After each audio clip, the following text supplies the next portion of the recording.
Assalamualaikum warahmatullahi wabarakatuh. Bismillahirrahmanirrahim. Bismillahillazi la yadurru ma'asmi syai'un fil ardi wala fis sama' wa huwa samiul alim. Apa khabar semua penyokong-penyokong hebat di GPMC CC by PPIM? Ya, dan kita hari ini merupakan wacana New World Order kali ketiga. Bagi anda yang baru menyaksikan wacana kita di GPMC CC ni, masih terpinga-pinga apa benda ni, cerita New World Order oleh GPMC ni, maka boleh tengok kita punya video-video yang terdahulu minggu lepas kita buat hari Rabu, dan sebelum tu juga kita buat hari Rabu untuk membentangkan dan menceritakan tentang hidden agenda, dan hari ni bukan lagi hidden. Kalau dulu orang buat gerakan sorok-sorok, dia menyorok. Hari ini gerakan sorok-sorok dibuat dengan terang sekali. Telah di-announce, telah dibicarakan di seluruh dunia, dan hari ini menjadi agenda besar. Persoalan yang timbul, mereka beragenda. Persoalannya, kita beragenda ke tak? Ataupun kita hanya terus berada dalam agenda orang? Ya, kita punya agenda pun tak tahu. Agenda keluarga pun belum tentu ada. Agenda masa depan pun tak tahu ya ke tak ya ke. Agenda kerja pun tak tahu ada ke tak. Mereka memiliki agenda New World Order. Ini agenda besar, bukan agenda kecil-kecil. Kalau anda melihat kita punya stream sebelum-sebelum ni, sangat-sangat serius untuk kita semua. Anda untuk sama-sama kita. Dan sebelum saya memperkenalkan tokoh-tokoh yang ada panel pada malam ini, saya nak anda like. Tak cukup 1000 like, kita tak mau start. Cikgu merajuk hari ini. Dan untuk hadiah anda semua, malam ni bukan saja anda akan terkejut, cikgu sendiri pun terkejut. Apa ke benda duduk depan kita ni? Wow. United Grand Lodge. Tak pun tunjuklah nama siapa yang punya nama ni kan. United Grand Lodge, Royal Highness the Duke of Kent, Grand Master. Tu dia. Sijil apa ni? Kalau anda nak tahu, cikgu bagi pecahan rahsia lah. Inilah sijil Freemason. Kalau siapa nak dapat gelaran kalau siapa nak dapat gelaran tertentu, berada dalam rank tertentu dalam Freemason, ini dia contoh sijil yang kita ada. Ini mula-mula cikgu tengok kan, cikgu ingat beg sekolah siapa? Tak? Lepas tu bila macam nak pakai gini, macam pakai skirt pula. Skirt apa ke benda, depan je tutup, belakang terbuka.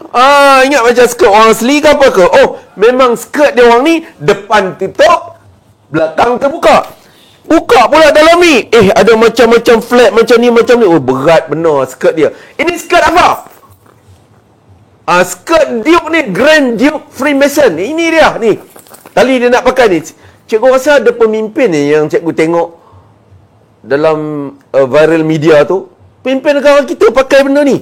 Berarti dia pun Freemason juga. Dia pun dah berani bagi tahu dah pada dunia dia pun Freemason.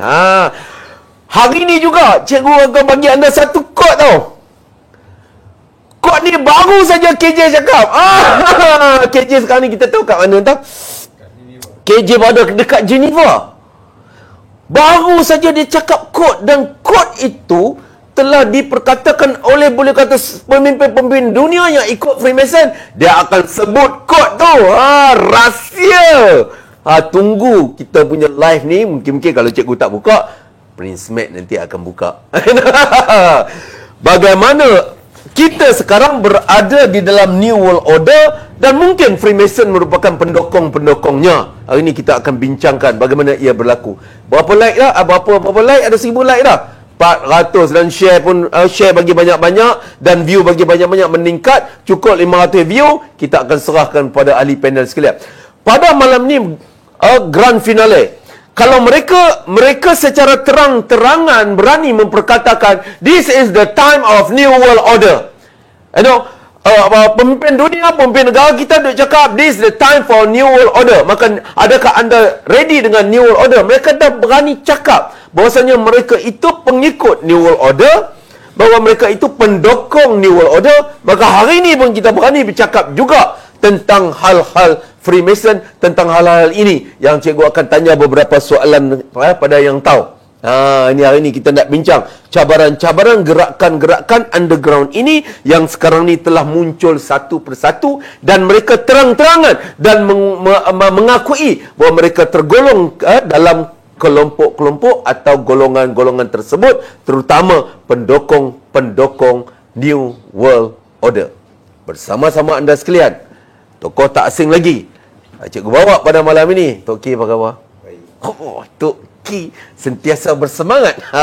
Nampak semakin muda. Itulah Tok Ki. Apa rahsia nanti kita cerita dalam wacana lain. Orang panggil, kalau dalam kepahlawanan ni orang panggil pahlawan kita harimau. Orang panggil pahlawan kita singa padang pasir. Orang panggil macam-macam gelaran-gelaran pahlawan, ya tak?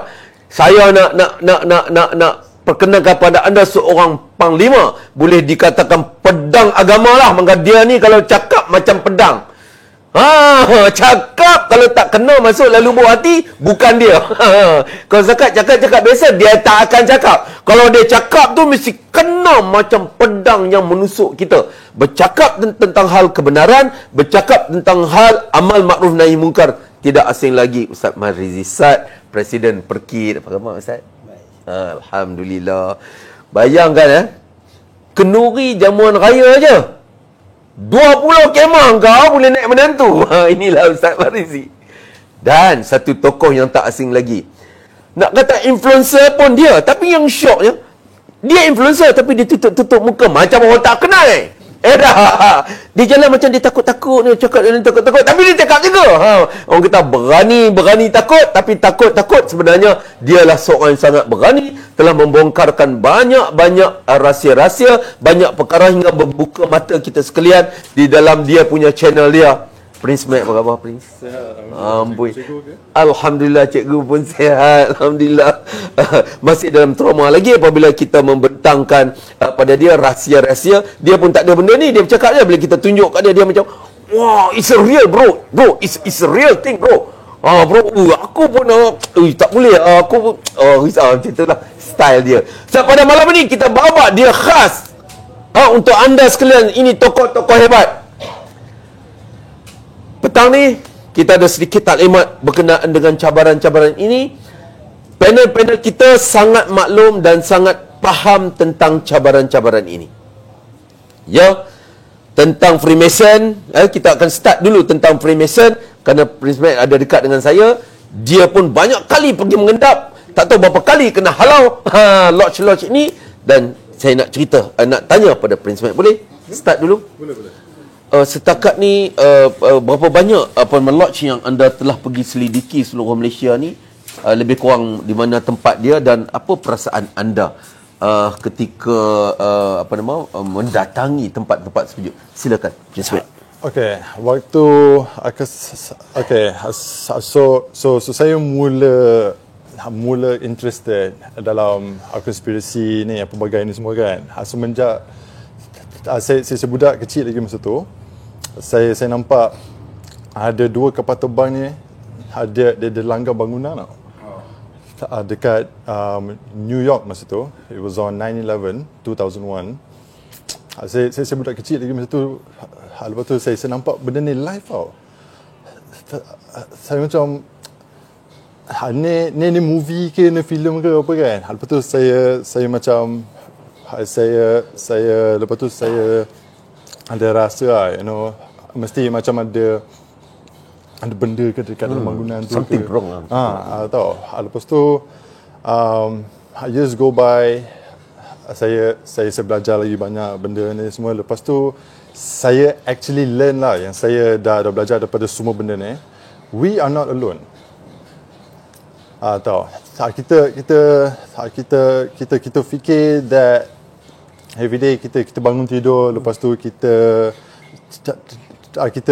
keluar semua, kita pergi kerja semua dan pelbagai, but we don't know, it's like who is actually yang in charge of all of us tau.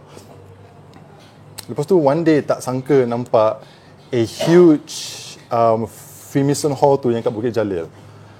And dia dipanggil tu the Istana Freemason in dekat sini kan, Bukit Jalil. Lepas tu saya nak sangat masuk. Saya dah cuba banyak kali dah. Saya memang ada the first time ada security datang, second time ada security datang, the third time akan ada video coming out besok ke apa. So another experience lah kat sana. Boleh masuk lah dalam tu? Saya rasa boleh kot. Kita ada plan lah kot. So serius. Bro, sekali lah. Tapi saya tengah trying hard now, macam nak masuk lah, dekat. You nak masuk, you cuba pakai ni. Keluar daripada kereta terus pakai. Tak, macam bukannya macam nak masuk ke nak join ke apa. Cuma nak tengok kan dekat dalam tu macam mana. Ada yang dia punya benda-benda yang ni semua kan. So so very interested lah, macam nak masuk dalam. Dalam tu ada je pameran-pameran ni dengan gambar-gambar elder semua ada pun. Cikgu pernah masuk?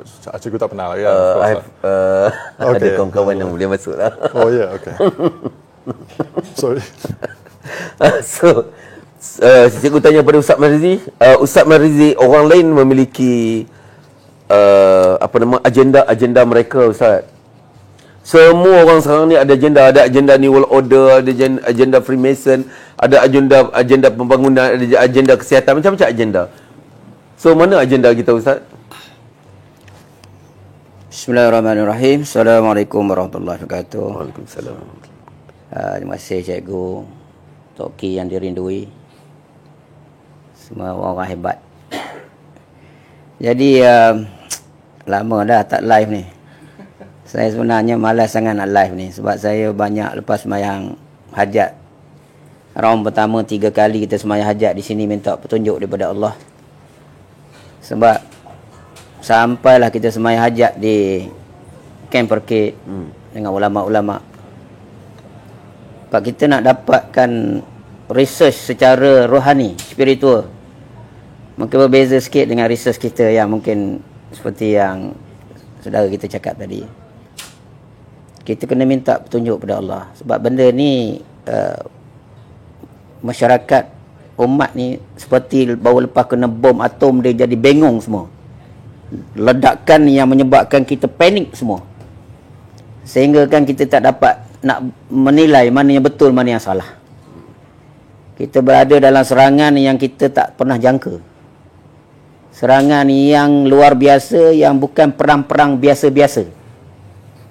Jadi ini benda yang baru di akhir zaman ni, benda yang baru yang menyerang, yang mana serangan itu bukan biasa-biasa, memang sangat luar biasa.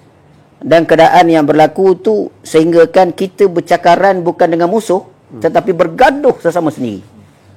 Hampir kita menjadi musuh sesama sendiri. Dan sebab itulah kalau kita tengok hampir 2 tahun kita punya pandemik yang berlaku dalam COVID-19 yang lepas, kita nampak macam mana keadaan huru-haranya keadaan kita, dengan keadaan yang kita hadapi sesuatu benda yang kita pernah lalui sebelum ni. Isu serangan dengginya, SARS-nya, taunnya, HIV-nya, JE-nya. Tapi tak pernah kena lockdown. Tidak pernah kena kontrol melalui satu mekanisme lain. Kalau sakit berubat je lah. Apa yang kena mengena nak kena lockdown, apa kena mengena yang sampai kita nak kena kontrol semua ID kita, nak dikontrol semua pergerakan kita, sampai ke kita nak pergi ke mana-mana pun semua dikawal, sampai begitu sekali. Jadi kita pun tengok fenomena ini bukan fenomena biasa. Kalau penyakit yang kita faham, wabak menyerang, kita menghadapi penyakit lah kan. Tetapi bila berlaku dalam situasi yang kita lalui, rakyat kita lalui baru-baru ini sangat luar biasa. Sangat luar biasa. Kita berhadapan dengan penyakit sebenarnya. Kita berhadapan dengan satu penjajahan. Penjajahan yang mencengkam melalui platform sakit yang wujud itu. Maknanya daripada situlah wujudnya Akta 342 yang asalnya untuk mencegah penyakit tetapi sudah berubah menjadi SOP kawalan manusia yang menimbulkan berbagai lagi penyakit tambahan yang membeban kepada rakyat. Jadi di sini kita melihat penyakit yang kita lalui ini bukan penyakit seperti yang kita lalui sebelum itu. Jadi akta ini sudah mirip kepada akta ASA. Seperti mana saya pernah kena dulu ditahan ASA tahun 2000. Akta Keselamatan Dalam Negeri. Jadi kita dikenakan satu perintah tanpa kita boleh membela diri kita. Kita dipaksa untuk menurut segala perintah dengan berbagai peraturan-peraturan yang telah ditetapkan. Kita tak boleh membela diri. Dan begitu juga dengan isu Akta 342 ni. Kita tak boleh membela diri seolah-olahnya. Apa jua arahan lockdown, arahan wajib ikut. Apa pun arahan daripada pemimpin dari masa ke semasa, mesti kita patuh. Jadi sebab itu kita melihat ini sudah jadi bukan pengawalan penyakit, tetapi dia sudah menjadi suatu bentuk order baru, bentuk penjajahan baru, bentuk cengkaman baru yang menyekat hak kepada kita yang sakit untuk memilih alternatif lain. Ditutup ruang kita untuk berikhtiar cara lain, ditutup untuk menjalani kebebasan seperti rakyat yang merdeka disekat. Bahkan kita diugut. Sekiranya tidak ada begini, tidak boleh masuk masjid. Kalau tak ada begini, nanti kena hukuman begini. Tempat saya pun madrasah. Cuba bayangkan madrasah. Madrasah. Jahat-jahat orang kafir lah. Dia tak kacau tempat semayang lah. Kita biasa jumpa gangster-gangster besar kan. Dia tak kacau tempat orang semayang, tak kacau tempat tokong, tak kacau tempat orang yang beribadat lah. Tapi yang ini datang 5 pegawai ingat nak beri nasihat tentang kesihatan, rupanya 10,000 saman. Tak ada choice. Pergi demo pasal Palestin. Bukan ramai sangat pun, dalam hujan lebat 10-15 orang je pasal bantah mereka pergi hantar peluru pandu bunuh umat Islam di Palestin. 1,500. 1,500. Seolah-olahnya kita sekarang ni sudah dikawal sedikit je. Kalau akta pindaan tu lulus pula, kalau kita tak bantah tu hari, cuba bayangkan 100,000 atau mungkin 2 juta. Organisasi 2 juta. 2 juta 7 tahun penjara. Perkit 2 juta. Jadi cuba bayangkan. Ini apa sebenarnya? Apa sebenar berkaitan dengan penyakit yang kita sudah berada dalam cengkaman? Dan inilah yang saya yakin sekali bahawa apa yang Allah Ta'ala sebut, walan tarda ankal yahudu wan nasara hatta tattabi'a millatahum, tidak akan redha sama sekali orang Yahudi dan Nasrani sehingga kita mengikut millah, cara, order mereka. Ini Allah dah jelas di dalam Al-Quran. Walaupun kawan-kawan banyak yang kata ini usah buat teori lah, ini mungkin nanti fitnah lah untuk benda tu, benda yang kita tak tahu jom pangkal lah apalah. Tetapi takkan apa yang Allah sebut dalam Quran pun kita tak percaya. Mana keimanan kita? Ini soal akidah. Saya tetap percaya apa yang Allah sebut dalam Al-Quran. Tuan-tuan boleh pertikaikan apa yang saya cakap atau kami semua bercakap, tapi Al-Quran menyebutkan begitu. Sifat ini mereka tak akan senang, mereka tak akan redha lan tu selama-lamanya. Maka sebab itu mereka akan cuba mencari jalan untuk membawa kita mengikut cara order kehendak mereka. Dan kedua, hadis Nabi sallallahu alaihi wasallam menyebutkan la tattabi'u sunanal ladzina min qablihim shibran bi shibri wa zira'an bi zira'in hatta law dakhalu jahra dabbil lattaba'tumuhum. Qulna ya Rasulullah al-yahud wan nasara, qala faman, atau kama qala. Rasulullah menyebutkan bahawa kamu nanti umat Nabi Muhammad SAW akan mengikut cara hidup, cara order orang-orang yang terdahulu daripada kamu. Sejengkal demi sejengkal, sehasta demi sehasta, sehingga mereka masuk dalam lubang biawak. Bawa kamu masuk lubang biawak pun, kamu akan masuk juga dalam lubang biawak yang sempit itu. Jadi menunjukkan bahawa orang Yahudi Nasrani tidak akan redha dan mereka nak bawa kita sejengkal, sehasta, sehingga masuk lubang biawak, yakni kita murtad daripada agama Allah Subhanahu Wa Taala dan kita bertuhan kepada order yang mereka kehendaki, sehingga akhirnya kita free range, tidak ada agama lagi, tidak ada akidah lagi, dan akhirnya agenda mereka untuk menjadikan bahawa agama ini berada di bawah telunjuk mereka. Masya-Allah.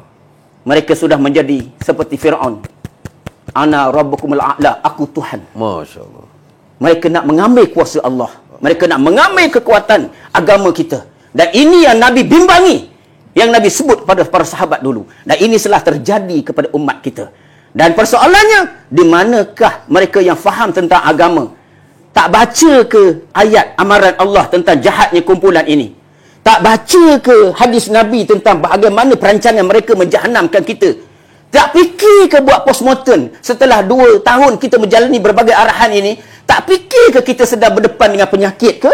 Ataupun kita sedang didoktrin oleh proksi-proksi missionary Zionis yang cuba menguharakan negara-negara kita, menghalangi kita melakukan ibadah, menindas golongan-golongan yang nak mendekatkan diri kepada Allah Subhanahu Wa Taala.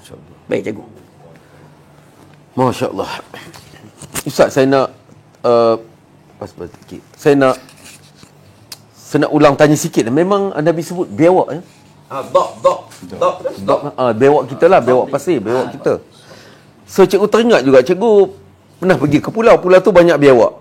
Besar-besar biawaknya. Tabiat biawak ini, dia tak kalang kabut. Dia perlahan-perlahan. Nak lintas jalan tengok kiri, tengok kanan. Lebih bagus lagi kalau bewak kat Chowkit pun, kalau lalu kat Chowkit pun dia akan tengok kiri kanan. Ini sifat bewak. Lidah dia akan nyap, mata dia akan sentiasa tu, dan dia boleh duduk dengan satu tempat tu, keras badan dia. Berarti bewak ni sangat perhati, Tok Gi. Sifat bewak, dia perlahan-lahan dengan cengkam dia, dan dia memerhati. Dan badan dia, kalau kita setakat pakai parang panjang pun tak jadi apa, kebal.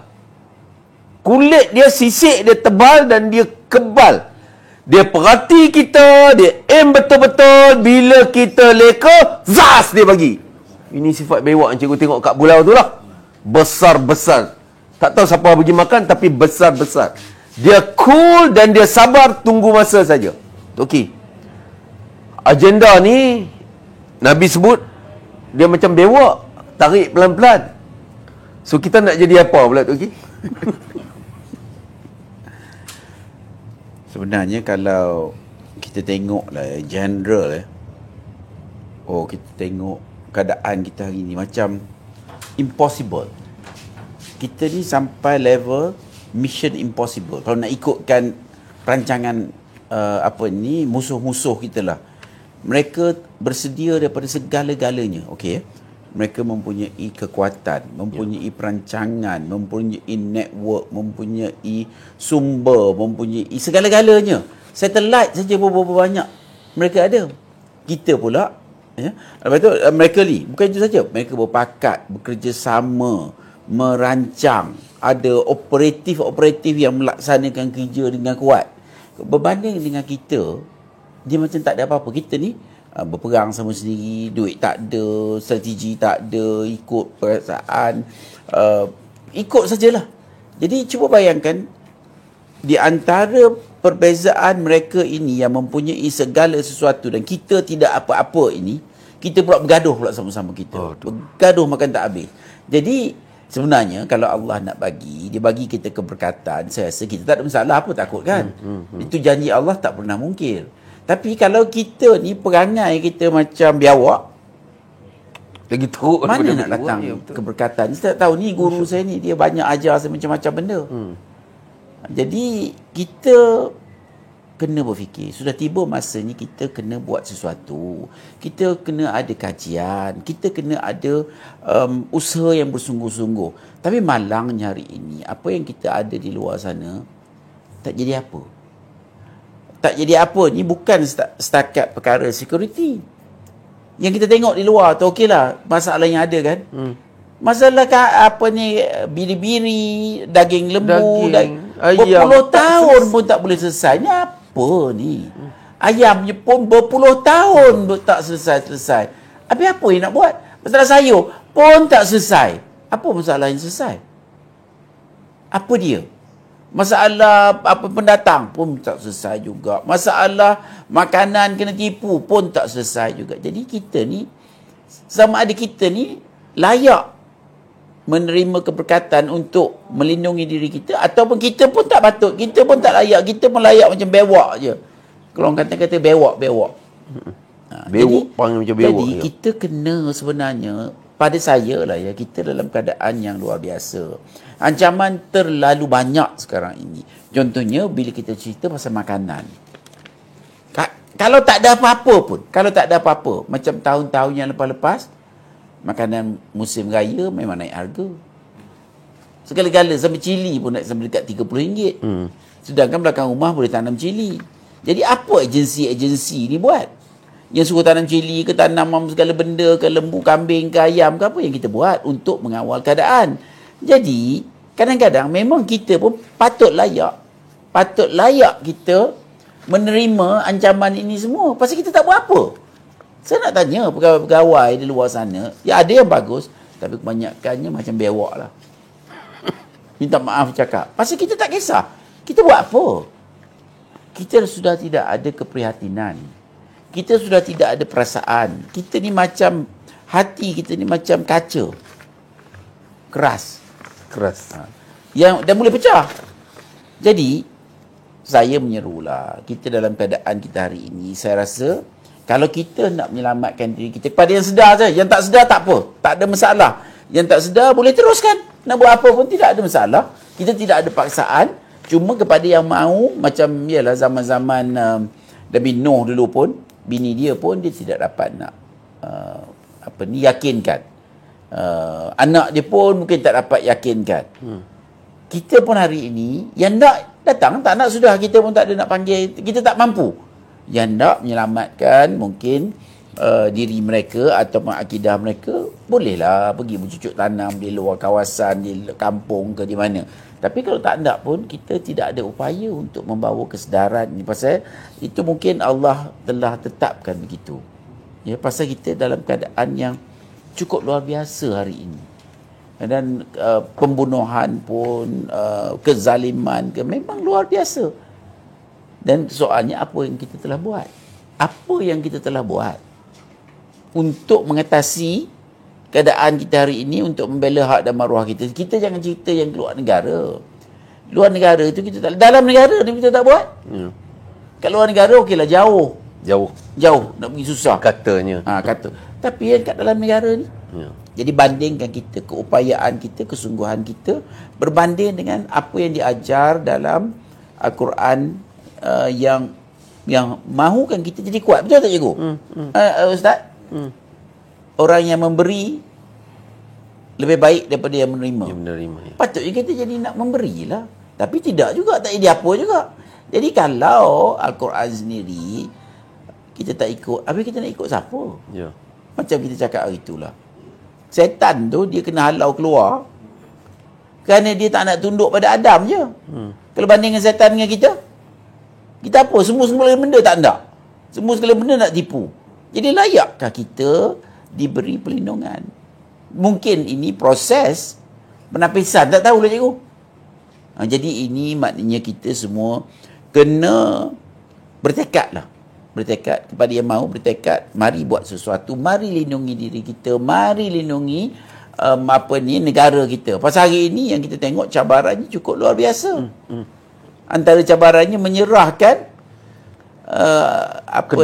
kedaulatan kesihatan kepada orang luar. Kalau masa Jepun datang itu pun ada juga perang. Komunis datang pun perang. Ini tak apa, pergi hantar baik-baik ni bagi kat dia. Jadi kita peliklah semua, kita nak minta, masih sehingga hari ini kita nak minta kerajaan jawab. Pasal kerajaan bertanggungjawab kepada kita. Wakil-wakil rakyat yang ada tu tolong tengok apa dia yang kita dapat kalau kita tanda tangan ni International Health Regulation. Apa kita dapat? Pasal pengkaji-pengkaji kita dekat sini, kita tengok, bertanya macam-macam. Dapat ke jawapannya? Apa yang kita dapat? Saya nak tanyalah siapa-siapa di sini ke, yang buat kajian, ya Abang Zul ke, Datuk Asri, apa balik pada kita? Contohnya zaman dulu, kalau kau tak ikut family planning, kau tak dapat loan.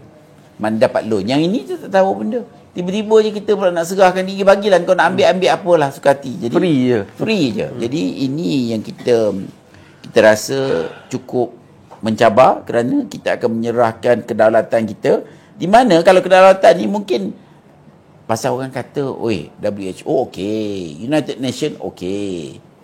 Mungkin satu masa dulu sikit okey. Tapi sekarang pada saya tidak okey. Tak okey. Pasal dia memaksa, dia mempunyai agenda, dan agenda ini dilaksanakan oleh deep state ini, yang di masa yang sama dikuasai oleh beruk-beruk farmasi besar ni, yang disokong oleh Bill Gates, yang disokong oleh Klaus Schwab, semua ni. Jadi kita, pasal kadang-kadang kita pun sakit hati juga bila kita cakap, betul ke ni? Baru ni saudara-saudara saya datang raya, betul ke ada ni agenda macam ni? Jadi dia tak percaya, walaupun jelas mereka menipu dalam isu-isu 911, penipuan yang luar biasa, bunuh orang 5,000. Katakan betul bang, tipu je lah. Ingat cikgu yang kita bawa, yang pemilik kunci kepada World Trade Center, Rodriguez apa tu? William Rodriguez. Jadi bunuh 5,000 orang, tak ada mana. Dan sebenarnya bunuh 10,000, sejuta pun pada dia tak ada mana apa, kerana kita we have got no value. Okey. Naik ke bulan, tipu juga. Y2K pun tipu juga. Jadi perang Iraq semua ni tipu. Jadi cuba bayangkan, kita deal dengan penipu tegar.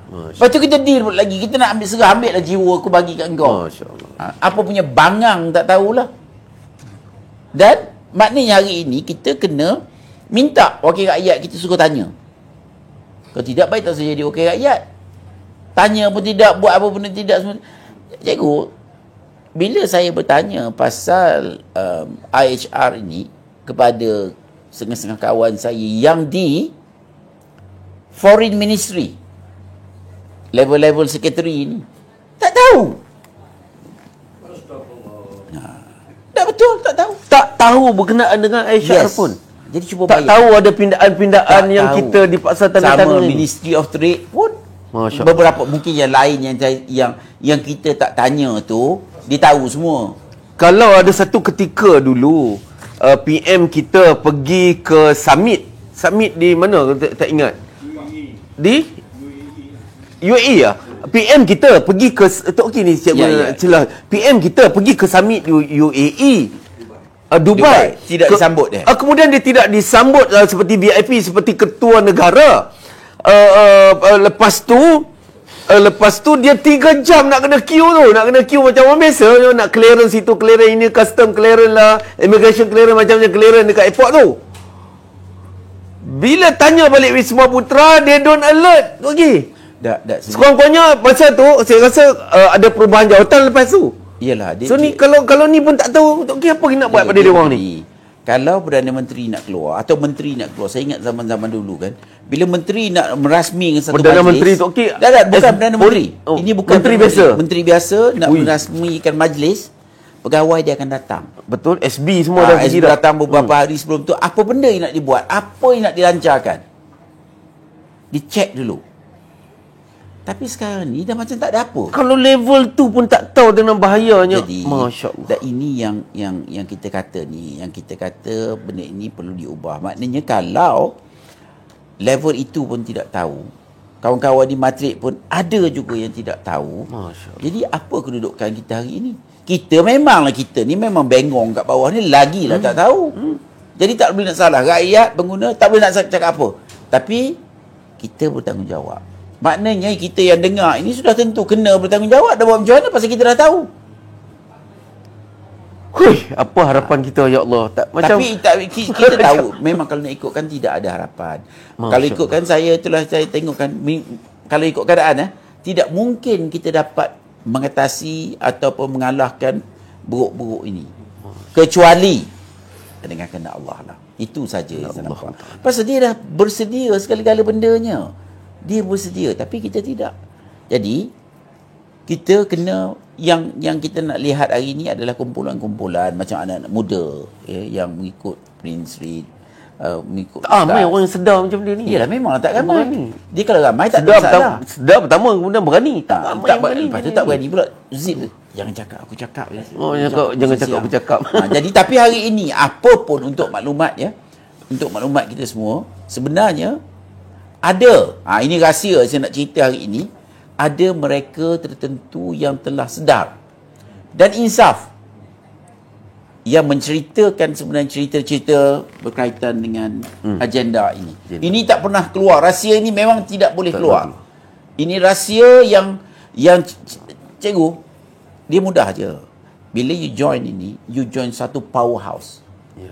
Semua orang-orang besar, presiden, dia kawan lah. Kawan. Siapa tak nak masuk?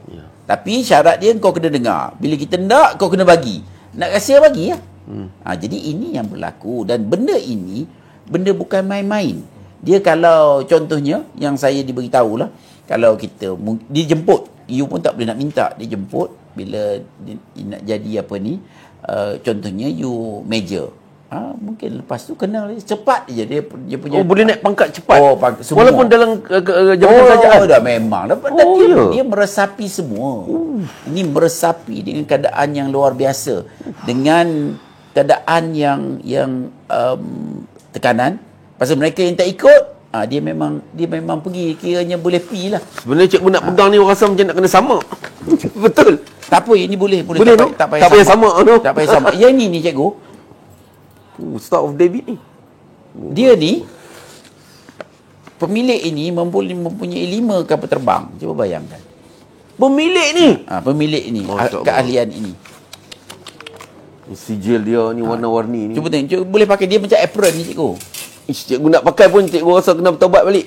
Tobat lepas tu. Dah dosa dah banyak, pakai ni tambah dosa pula. Ni you tak nak pakai dia punya. Ni pakai depan tu. Depan. Tak kena tutup belakang. Skirt ni. Dia bukan skirt, Skirt dia ni, apron. Apron ya? Memang tutup depannya. Nak buat masak pun tak boleh dah. Tak boleh. Dia ada renda-renda macam lansir kat rumah. Dengan warna-warni. Wah, macam tu. Dia bubuh keliling pinggang cikgu. Buah keliling ya? Yalah, cikgu sebenarnya nak pakai tapi takut nak bertaubat balik. So rasa macam salah benar pakai ni Tok Gi. Ini tahap apa ni? Oh, ini Grandmaster. Boleh ampun dosa. Oh, ini hebatnya ni. Dahsyat ni, masya-Allah. Apa nak jadi lepas ni pada cikgu saya tak tahu. Cikgu baru malam ni dengar. Baru malam ni tengok. Okey, cikgu nak tanya pada Prince Matt.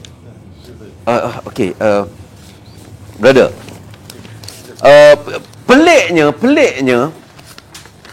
Peliknya senario yang berlaku di dunia dan di negara kita. Ya? Of course lah semua orang tahu bahawasanya Pfizer telah pun mengeluarkan sinarai kesan-kesan sampingan,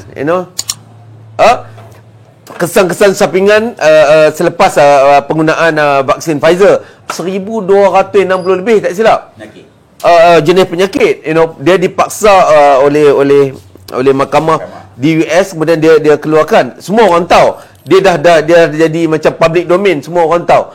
Itu pun dia nak keluarkan sampai 50 tahun 80 tahun lagi dia nak keluar, tapi dipaksa juga keluarkan. Dia ada lebih kurang 80,000 muka surat, bukti-bukti segala kajian-kajian dia, dan dia simplified daripada itu, dia menyebabkan 1,200 lebih penyakit kesan daripada vaksin Pfizer. Ini yang cikgu baca yang dikeluarkan, semua orang tahu. Kemudian di luar negara, ya, daripada FDA report tu 46,000 ujian, 42,000 kesan sampingan, 1,200 kematian. Ini bukan saja cikgu cakap, ni adalah laporan-laporan yang dikeluarkan. Kemudian yang pelik, di negara lain, Tok Gi, Prince, Ustaz, bila satu kematian itu disyaki macam tak kena, diadakan postmortem untuk mengenal pasti kenapa dia berlaku. Tapi Prince, di Malaysia cikgu tak pernah dengar ada postmortem COVID lah. Ada ke postmortem? Yang budak India tu ceritanya Ya. badan dah bakar, jantung je simpan di dia. Allah, nak postmortem macam tu. Masya Allah, Masya Allah. Okey, di UK 1 juta kesan sampingan. Di Eropah 2 juta yang menerima kesan, 21,766 mati. Ini boleh jadi public domain. Anda boleh browse data-data ini dikeluarkan oleh institut-institut kesihatan negara masing-masing. Okey, ni soalan dia. Okay. Perkara ini sebenarnya yang berlaku ni telah dipertontonkan kepada kita ketika Olimpik 2012. 2012. Prince nak kait ke peristiwa yang terjadi ni dengan konspirasi dengan apa ni yang Prince nak bawa ni. Benda ini telah dipertontonkan depan mata kita di seluruh dunia ketika pelancaran Olympics London 2012. Opening. Anda boleh tengok sendiri, masih ada lagi dalam YouTube. Jangan tengok semalam, ada lagi. Anda boleh tengok daripada awal sampai habis macam mana simulasi kejadian yang berlaku pada bermula pada 2019 dah hari ini melanda kita. Hari ini dah 2022. Dia dah tunjuk dah. Dengan katil diusung, dengan budak-budak menjadi tujuan utama, dengan patung budak-budak yang besar, dengan turunnya segala penyakit-penyakit. Ya? Prince. Ya. Mereka telah memberikan macam-macam tanda kepada kita. Ya. Tentang pakaiannya, tentang baju bunga-bunga macam, nampak bunga macam bunga raya, artis-artis mereka dah banyak. Michael Jackson pun mungkin telah pernah menunjukkan tanda-tanda. Apa yang Prince dah jumpa dalam kajian-kajian tentang ini? Apa yang dia orang dah tunjuk pada kita? Yang saya tahulah pasal semua ni, yang saya tahu ialah everything dah di-plan. Everything is already planned. Contohnya, ada satu comic book ni tau. Ada daripada satu lelaki ni yang bernama Max Brooks. Ada tulis satu komik ni yang bernama The Extinction Parade. Ada zombie semua, lepas tu macam ada pasal kita punya kerajaan semua, lepas tu ada nama kita punya PM. Tahu, ada IC Melayu, ada orang Melayu yang pakai tudung semua, ada Petaling Street. So semua benda-benda ni orang dah tahu dah, tapi ada yang masih macam lost tau. Ada yang masih macam tak percaya benda-benda ni. Ada semua, ada the sign semua dengan Olimpik tu apa bagai, semua dah ada dah semua. Lepas tu yang 9/11 tu, ada dah. Ada yang dia punya kad, ada dia tunjuk, ada kapal terbang ni macam langgar bangunan, ada dah. Sebelum kejadian. Oh man. At least around 10 tahun sebelum benda tu happen tau. Tapi yang saya tak faham ni, bila contohnya lah, orang yang macam saya cuba nak cerita lah, nak cerita. Macam nak bersuara, ada yang fikir macam saya tak betul. Ada yang fikir macam saya ada masalah. Welcome to the club lah. Kalau macam tu. Ada yang fikir yang saya ni memang gila apa. Masya-Allah. Ada. Tapi benda-benda ni semua, it's true. It happened. Ada semua benda ni memang depan mata kita. Tetapi orang semua, it's hard untuk diorang nak accept benda ni. If only you just understand lah, macam mana kita punya world hari ni. It's all planned. Cuma kita lah mangsa dia. Kita dah macam ada punya tikus. It's because everything diorang nak kita buat, kita akan buat. Contohnya the vaccine. Okay, contohnya, kalau siapa-siapa yang belum lagi vaksin, pergi ambil engkau punya vaksin hari ni. Okay, first dose complete. Ambil gambar semua, lepas tu kita post semua dekat social media. Tengok dose pertama complete. And then, dose kedua. Okay, dose kedua complete. Okay dah. And then one day, the government akan announce, okay, siapa dapat message untuk pergi dapatkan booster, go and get your booster. Okay. Kalau siapa-siapa yang tak ambil booster, your app yang dipanggil My Sejahtera tu akan tulis dekat sana, you are not fully vaccinated. Partially. Yes. So, semua orang akan pergi ambil vaksin. After semua orang dah ambil vaksin, they can say, kita dah tak perlukan kita punya vaksin lagi. Anything that they want us to do, kita akan buat. The government, okay, yes, diorang ada kuasa. They have the power to do that. So one day, don't be shocked kalau human beings ada chip tau dekat dalam tangan. That will happen tau someday. Serious. Kalau vaksin semua buat, kalau kerajaan kata, you have to get you punya chip, percayalah, semua orang akan. Dia kata tak ada chip. Tapi tak kisah, dia memang menipu. Okay, there we go. Dan sebenarnya anjing pun dia orang dah pakai chip dah. Anjing pun dia nak bagi chips dah. Tapi to be honest lah, kalau kerajaan kata, okay, please go and get your microchip dekat dalam you punya tangan, percayalah semua orang akan pergi ambil microchip juga. They will listen to the government. Microchip, dia tak boleh pakai money transaction. Yes. Dia tak boleh ada transaction duit kan. Ada your IC dekat sana, you punya bank account, you punya passport, apa bagai lah, you know, everything akan ada dekat dalam satu chip ni, and that chip akan dimasukkan dekat dalam you punya tangan. I know some people now mesti macam, ya ke, kau biar betul. It will happen someday.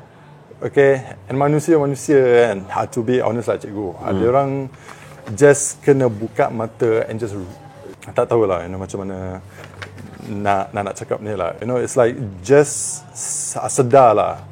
Okey, cikgu nak ulas tentang digital tu. Ni kebetulan cikgu buat research sikit, memang ada. Apa digital currency ke cikgu? Minggu lepas kan kita bicara tentang kaitan antara digital currency yang memerlukan digital ID untuk melaksanakan dia. Digital currency dia tak datang sendiri, dia datang pair dengan digital ID. Negara kita pula dah umumkan identiti digital national IDN akan dilaksanakan sepenuhnya pada 2024. Ni menteri yang cakap, bukan cikgu cakap, keluar paper pun. Kemudian ada juga parti Bangsa Melayu, Parti Bangsa Melayu, sorry, silap. Okey, dimaafkan. Dia pula buat The Great Reset. Jadi kemudian info yang kita dapat juga baru-baru ni bahawasanya tender untuk digital ID ni telah pun dikeluarkan. Itu kita nak kena verify. Anda semua kena check, ada tak tender kerajaan berkenaan dengan digital ID, bilion-bilion jugalah. Belum lagi, baru Lepas ni anda check, tengok. Kalau ada memang, kalau tak ada alhamdulillah. Kalau ada memang kita kena berjaga-jaga dah. Tender untuk syarikat-syarikat mengeluarkan digital ID untuk rakyat Malaysia. Mungkin yang tu kot. Mungkin bagi kat company Singapore.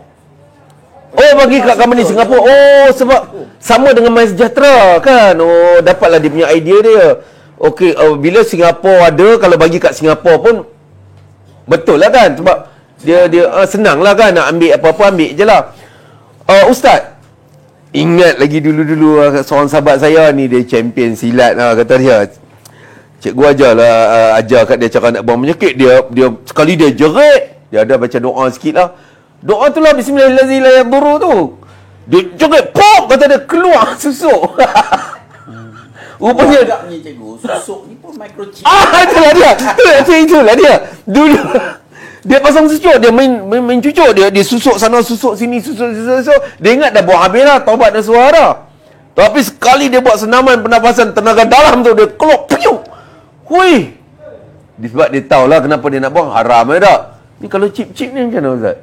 Chip boleh ke Ustaz? Pasal mungkin dia jadi harus atau jadi wajib. Harus ke apa? Ini Ustaz, kalau tak ada chip tu, tak boleh pergi bank. Bank tak pakai kad dah. Kahwin tak boleh Ustaz. Kahwin tak boleh. No, kalau gaji-gaji, kita nak tengok berapa duit dalam akaun, tak kena ada chip tag. Keluar berapa balance akaun. Kalau tak ada chip, tak boleh Ustaz.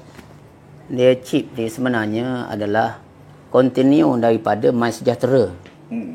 Shibran bi shibri wa zira'an bi zira'in. Nabi kata sejengkal demi sejengkal. Dia dah test kita 2 tahun. Dan dia dah doktrin benda tu. Memang orang akan ikut. Orang kena ambil. Terpaksa. Walaupun peringkat awalnya hukumnya harus. Tapi boleh jadi wajib. Itu macam biasa dulu. Walaupun peringkat awalnya tak paksa. Tapi dipaksa. Masya Allah. Walaupun peringkat awalnya tak didenda, dijamin, kononnya Menteri Undang-Undang kata tak didenda, bukan satu kesalahan. Hari kan cakap kat parlimen tu. Akhirnya jadi satu kesalahan, dibuang kerja, disaman, dikompaun. Jadi persoalan yang timbul pada hari ini ialah apa motif penggunaan itu? Penggunaan bahan itu untuk apa? Orang masuk besi, kaki patah, untuk support tulang. Ada kegunaan boleh besar pada chip masuk besi. Kan? Tapi kegunaan dia untuk aspek kesihatan, untuk bagi betulkan tulang yang dah patah. Tetapi chip yang masuk yang ini motif lain. Ini agenda. Ini satu perkara yang dia nak kontrol daripada kita gunakan konsep MySejahtera yang jadi wajib tu tadi. Asalnya vaksin je, asalnya cocok vaksin je untuk ambil ubat. Tetapi dia dah pergi, benda tu volunteer je, tetapi dah pergi kepada peraturan SOP wajib. Nak pergi ke sini, nak masuk sini, kalau tak ada tak boleh masuk. Maka dia dah jadi MySejahtera tu dah jadi benda macam chip lah dah. Tetapi chip tak masuk dalam badan lagi. Belum lagi. Tetapi itu kira dah sejengkal, dah sehasta dah. Itu pernah ramai dah kena buang kerja. Ada guru nak menyambut Ramadan 57 orang dia buang kerja mengajar Quran. Ada orang nak sembahyang Jumaat tak boleh masuk sembahyang Jumaat. Ada yang madrasah apa semua di compound sampai 10,000. Ada orang jual colek 50,000 di compound. Saya dipanggil lebih 70 juta compound dikeluarkan. Masya. Di sepanjang PKP kepada orang-orang yang tidak mematuhi apa kehendak dia. Apa kena mengena 70 juta nak saman dengan peraturan vaksin? Dia nak jaga kesihatan. Yang kau pergi saman orang sampai dekat 70 juta ni apa hal? Lepas tu usahawan Melayu pula berapa ribu yang bankrupt. Dekat 28,000 bankrupt sebab syarikat kecil-kecil orang Melayu nak berniaga di arah tutup. Tapi di arah tutup. Tetapi untuk syarikat yang besar MITI bagi 128,000 MITI bagi boleh operasi. Akhirnya berapa ramai orang Melayu bankrupt dalam usaha perniagaan. Ekonomi merundum selepas 2 tahun. Kau tengok barang naik sekarang macam mana meletup barang naik. Ini semua nak bunuh siapa, nak sembelih siapa? Dasar yang dia buat ni dasar menyelamatkan rakyat ke atau nak bunuh rakyat, nak seksa rakyat? Ini yang kena fikir. Sebab itu kita mengantar kepada Yang Agung suruh buat postmortem. Kalau seorang mati pun kita kena buat postmortem. Apatah lagi yang kena FI sekarang bukan 1-2 yang meninggal dunia. Sebab tu Prof, saya ingat lagi Prof Dr. Musa lah. Dia ni seorang yang beritu penyokong kuat lah kepada vaksin ni. Kalau dalam forum tu dia memberi jaminan vaksin sangat berkesan itu ni macam-macam lah. Kalau dalam forum yang kita ikuti dulu. Tu apa tu? Sekapas. Tetapi last kali dia sendiri mengakui sepatutnya dia kata setelah ada FI, setelah ada kematian, sepatutnya kata kita ada kena mahkamah vaksin dia kata. Dia sendiri pula bagi idea kita ni sepatutnya ada mahkamah vaksin untuk tentukan yang mati ni selepas divaksin ni tumbang kena jantung betul ke atau mati kesan daripada vaksin. Dia pula suruh tubuh mahkamah vaksin. Kari ikut tak? Jadi sekarang berapa ramai yang tumbang meninggal mati sakit. Mata masuk bapa arwah mazhab Mufti Perlis. Berapa ramai kawan-kawan kita yang tumbang selepas ambil 2 dos. Saya sendiri pun merawat banyak perlawanan yang datang berubat dengan kita. Kan? Kita nak tanya dia tumbang tu puncanya sakit apa? Setelah mengambil vaksin dia tumbang. So tidak ada satu hospital yang buat postmortem mengesahkan dia mati sebab apa. Terus dia declare mati COVID. Orang macam sakit apa pun mati COVID.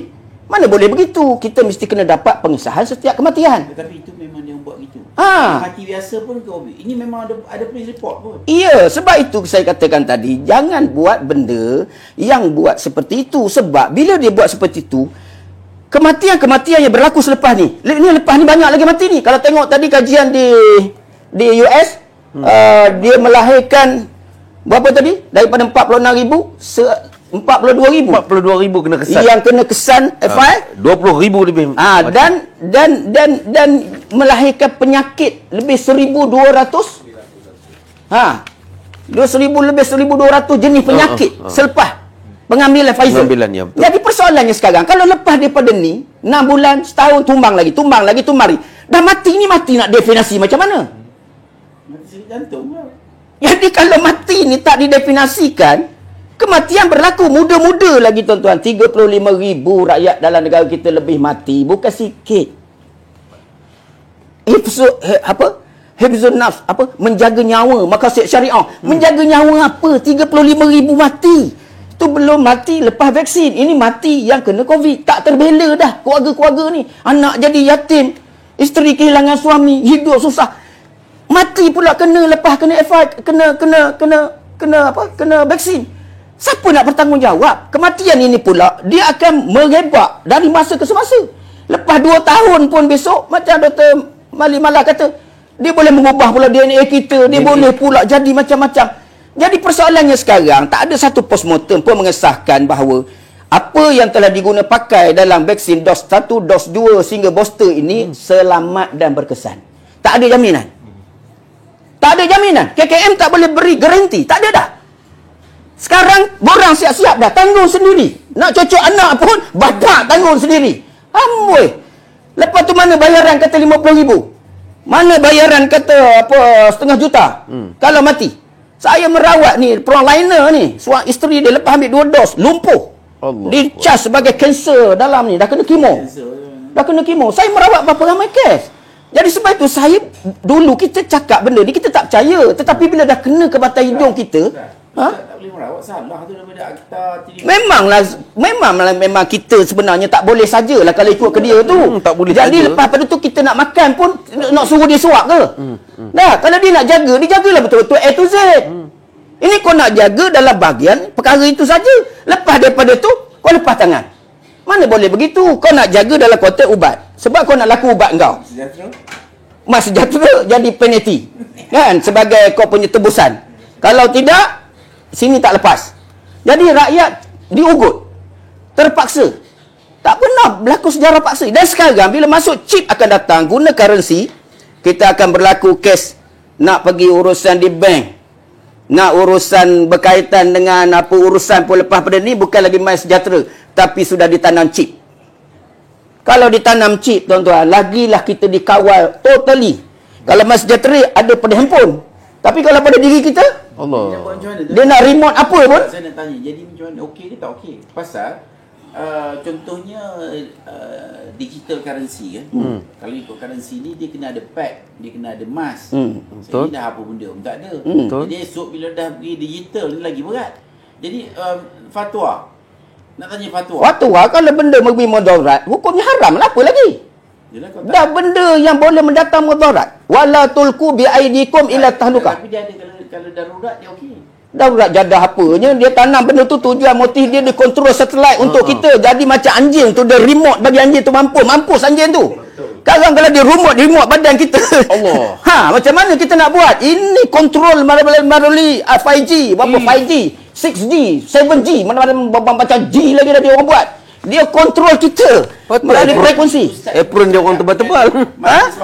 Apron dia orang tebal-tebal. Jadi kalau ada tubuh kita dikontrol oleh remote musuh, Allah. itu cari naas, tak payah hantar peluru nak tawan sebuah negara. Tanam kepada kepala jeneral, tanam kepada menteri pertahanan, cukuplah. Kontrol remote saja nak tawan Malaysia. Tak perlu hantar batalion tentera, tak perlu jet pejuang. Kontrol saja. Jadi sebab itu bagi saya, ini penjajahan moden yang paling canggih. Takkanlah pemikir-pemikir dalam otak kita tak boleh baca benda tu. Dan kalau benda tu nak tahu, dia tengok pendedahan daripada Tun, mantan kita punya PM dalam perhimpunan di Cikgu ada, kebetulan cikgu ada. 2015. Di Perdana lah, di 2015 di PICC. PICC. Tun Dr. Mahathir telah menjelaskan, Dia membongkar apa itu agenda dia. Tuan-tuan boleh tengok balik benda tu. Dan kemudiannya dalam perhimpunan di Dubai baru-baru ni, Summit Dubai baru ni pun juga dia telah membuat kajian. Hasil daripada dia dah jalankan agenda pertama ni, dia dah nampak rakyat dah boleh dikontrol, umat Islam dah boleh dikontrol, umat Islam dah huru-hara nak buat ibadat jadi susah itu ni. Dia jadikan agenda yang kedua pula ni, yang dinamakan apa tu dia namanya? The Global New Order. Jadi dia nak kontrol dia yang lebih sehingga masuk lubang biawak. Masuk lubang biawak, lubang dok. Allah. Kita nak masuk lubang biawak dah sekarang. Jadi negara kedaulatan kita tu serahlah kepada penjajah. Agama kita serahlah kepada orang tentukan. Tentera kita serahlah kepada orang. Semua dia akan kontrol. Jadi kalau semua ditentukan oleh mereka, apa lagi yang kita ada? Kedaulatan sebuah negara. Kita lawan ISIS, kita himpun 1 juta lebih orang Melayu bangkit di dataran mereka. Sebab bahaya akta yang boleh menggugat 153 hak istimewa orang Melayu. Sebab tu kita tahu kalau ISIS ni ditandatangani, dia boleh ceroboh.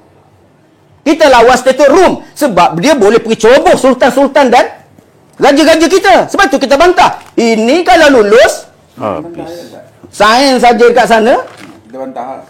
Nak bantah-bantahlah, tapi Dah dia sign dah. pemimpin dia gini, dia kalau ada penjajah tak hebat kalau tak ada pengkhianat. Betul. Sekarang ni Kita buat anugerah. sekarang ni pengkhianat ni kita kena declare dengan rakyat. Siapa sebenar pengkhianat dalam negara kita ni sebab penjajah nak kontrol semua dah ni.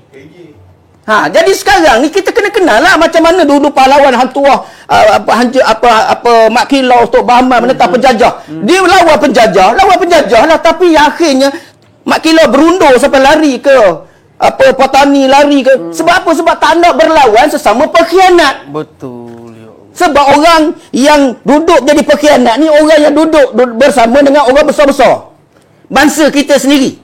Ini yang Raja Haji Fisabilillah kata apa? Aku tidak takut dengan tentera Belanda. Tapi yang aku takut ialah orang yang wajahnya Melayu tapi hatinya Belanda. Masya-Allah. Ini yang sedang terjadi dalam negara kita sekarang. Wajahnya Melayu, hatinya apa? Dia bawa agenda apa untuk kita sekarang?